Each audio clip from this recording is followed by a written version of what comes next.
Joining me now to discuss this and the larger issue is Ma'in Rashid Arakat. He's the Palestinian representative to the United States. Thank you so much for being here.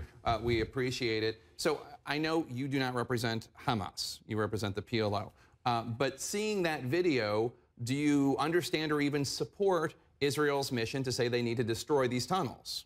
Well, I'll tell you something. I mean, this is not the issue of tunnels here, Jake. It's much more complicated than that. It didn't start with the tunnels. I get that. These tunnels were used for different purposes. Well, the ones from Egypt to Gaza were used for smuggling in goods and services, but the ones from Gaza to Israel, as a Hamas representative told me the other day, are for military operations. These tunnels were not built yesterday. They've been built some time ago. Right. And over the last 2 years, during the ceasefire between Hamas and Israel, that Israel breached 226 times since November 2012 until July 2014. 226 times, killed the 26 Palestinians. Hamas never used these tunnels to attack Israel. I take your point, but does Israel not have a right to destroy these tunnels? Can you understand why any nation would want to destroy those tunnels? And the same thing, the Palestinians have the right to defend themselves. Hamas and Palestinian factions utilized these tunnels when Israel invaded the Gaza Strip,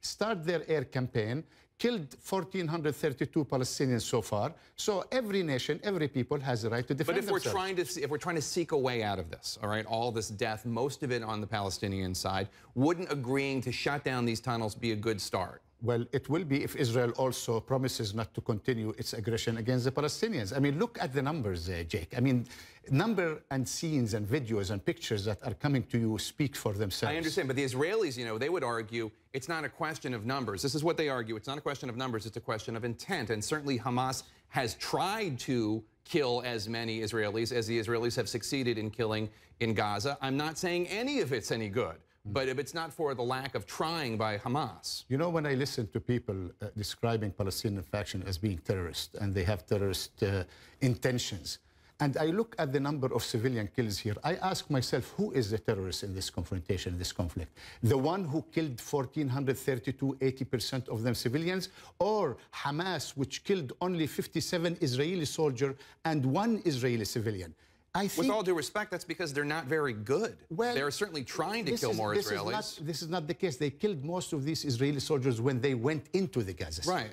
So they were invading troops going into Palestinian territory. But now this issue is being magnified here. I think you are completely ignoring that this conflict did not start on July 7th. I'm not ignoring it, and I understand the issue of the occupation as Palestinians refer to it, and I'm not saying that should be even tabled. But let's talk about trying to end the conflict right now so that the innocent Palestinians, the children, are not killed.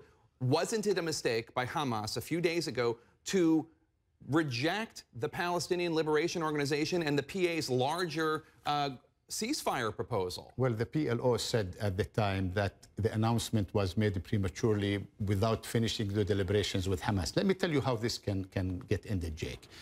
We need to get to a ceasefire, you know, whatever you want to call it, a lull, a truce, to allow for humanitarian rescue teams to go into the Gaza. The situation is so dire.